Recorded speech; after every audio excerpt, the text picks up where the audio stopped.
If China invades Taiwan, the world will face unprecedented turmoil. South Korea, being nearby, will also be heavily impacted. Some predict Taiwan's invasion alone could eliminate a quarter of Korea's gross domestic product. Today, let's take a closer look at how a Chinese invasion of Taiwan would affect South Korea. Let's get right into it. Currently, China is continuously building up its air force in preparation for an invasion of Taiwan, and is steadily making preparations for the invasion. However, this event of invading Taiwan is not something that will only happen within Taiwan itself. Clearly, the repercussions will have a significant direct and indirect impact on South Korea as well. This is definitely not a distant country's issue. What if Bloomberg Economics published this data? If China invades Taiwan and the United States intervenes, Taiwan could lose 40% of its gross domestic product in the first year. Actually, that's to be expected, since China would be bombing like crazy, but the real problem comes after that.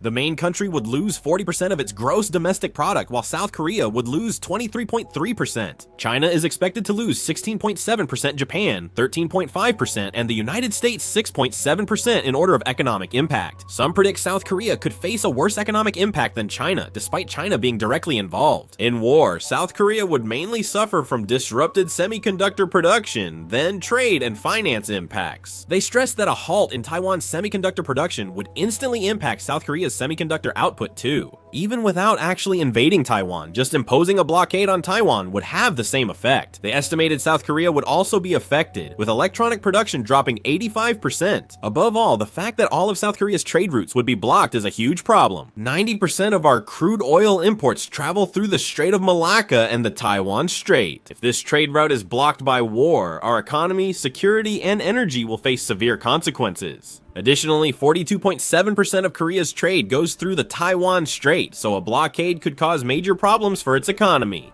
You might wonder, why not just take a detour instead of going through the Taiwan Strait? 3 maritime routes lead to the Korean Peninsula. They are the Taiwan Strait, Miyako Strait, and La Perouse Strait. If the Taiwan Strait is blocked, use the Miyako Strait. However, there is currently a conflict between Japan and China.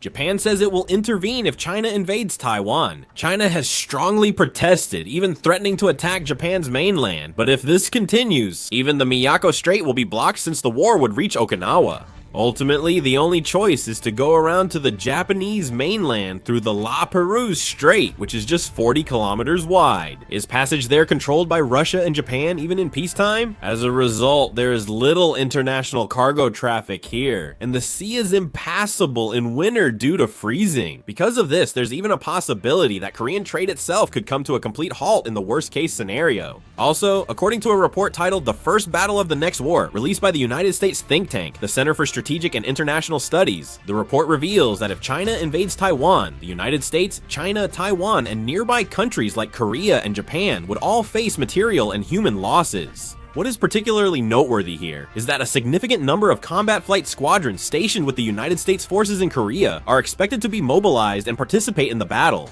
This suggests that the United States forces in Korea would intervene in the cross-strait war regardless of South Korea's intentions. A large-scale deployment of United States ground forces in Korea is unlikely. Yang Wung, a research fellow at the Asan Institute, noted that United States forces in Korea are mainly defensive ground troops focused on the Korean Peninsula, making short-term deployment to Taiwan structurally difficult. The United States knows this, so they've recently reduced ground forces and increased naval and air forces. It was also noted that if the United States military needs to aid Taiwan with a large naval force, they might use nearby bases like Osan, Gunsan, or Jeju in Korea. The next issue is that if United States troops in Korea join a Taiwan conflict, China may retaliate directly. This isn't just my opinion, it's from the Center for Strategic and International Studies in the United States, which predicted China could directly strike those air or naval bases. If this occurs, a military clash between Korea and China is likely. The Atlantic Council, backed by the United States Department of Defense's Threat Reduction Agency, recently released the Guardian Tiger TTS report.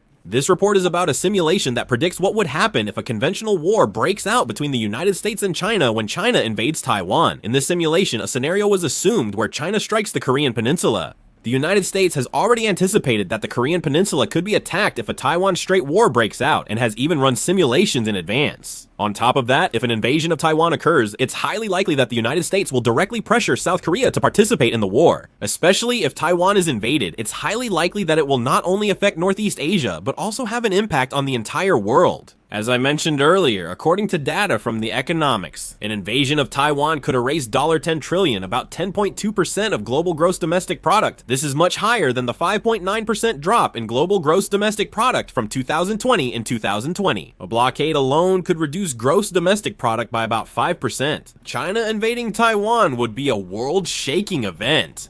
China's extreme pressure on Taiwan stems from several internal issues. From China's national perspective, invading Taiwan should never happen. It's a move that's highly risky and could lead to direct conflict with the United States, potentially causing the country itself to collapse. From Xi Jinping's perspective, he may see it as worth trying since China's economy faces a structural crisis. The real estate market has long been oversaturated, and as we saw with the Evergrande crisis, major developers are collapsing one after another. Local government debt has also reached a tipping point, leading to repeated reductions in public services and delays in wage payments in various regions. The youth unemployment rate has been hidden by stopping its release, and it's actually estimated at high 20% to low 30%. With ongoing economic stagnation, social discontent is rising and directly undermining the system's legitimacy, heightening China's leadership's sense of crisis. Many global think tanks say there's a growing trend to create external enemies to boost internal unity in this environment. China's economy has declined, social control tightened, and internal conflicts grown more sensitive. In this environment, the need to achieve global accomplishments is growing. The Chinese Communist Party's propaganda system has already emphasized national unification as a historic task of the new era, and for Xi Jinping, unification with Taiwan serves as a symbolic card that simultaneously strengthens regime cohesion and leadership. In the statements repeatedly made by the Chinese leadership, the expression that unification is an urgent mission of the times is appearing more and more explicitly. Military factors also explain why China is in a hurry. Despite the Chinese military's impressive equipment and size, there are many doubts about its actual warfighting capabilities. The equipment has been modernized rapidly, but it's a military with almost no real combat experience, and internal corruption has been exposed through multiple purges. The Navy's expeditionary abilities remain limited. Attacking Taiwan requires crossing 160 kilometers of sea and perfectly coordinating amphibious, air, and supply operations. Experts doubt the Chinese military can execute these complex tasks flawlessly.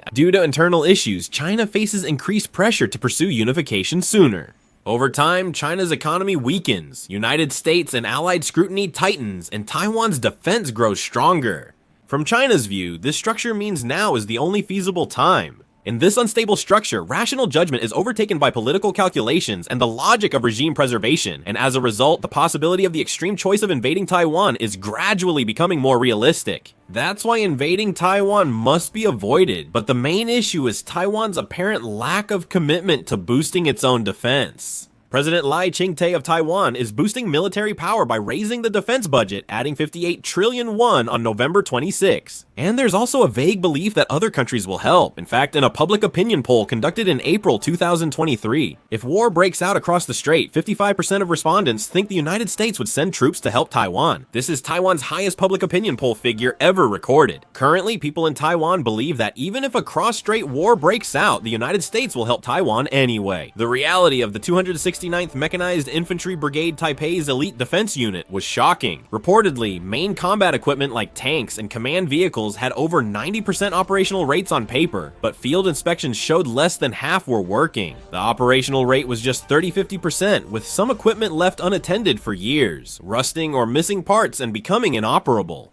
More seriously, top officers in this unit have been stealing military supplies for personal gain. Equipment and resources intended for combat readiness were often embezzled, used personally, or leaked to civilians, causing lower-ranking officers and soldiers to suffer. No wonder soldier morale is low in such a corrupt system. And Zheng Liyuan, the chairman of Taiwan's Kuomintang, even mentioned that he is willing to visit China to meet Xi Jinping. He is classified as pro-China. On top of that, Chairman Zheng Liyuan of the Kuomintang strongly opposed a significant increase in the defense budget, even going so far as to demand that Taiwan not increase its defense spending, warning that it could turn Taiwan into a powder keg. Many Taiwanese also back the Kuomintang and share this view. Many in Taiwan are criticizing and questioning if the Kuomintang is now fully pro-China. Recently, the Kuomintang has become much more openly pro-China than before. They talk about economic cooperation under the pretext of strengthening exchanges with China, but there are growing concerns that political collusion with China is deepening behind the scenes. Some in Taiwan fear a Kuomintang victory could push the country closer to China and spark unification talks. This political turmoil, military corruption, and low morale are all connected. If people lack will to fight, the military is corrupt, and leaders are pro-China, Taiwan is essentially dropping its shield. Right now, Taiwan is facing a dual crisis. Externally, it's exposed to the threat from China, and internally, its will to resist is collapsing. What do you think would happen to Korea if Taiwan were invaded? Share your thoughts in the comments. Thanks for watching.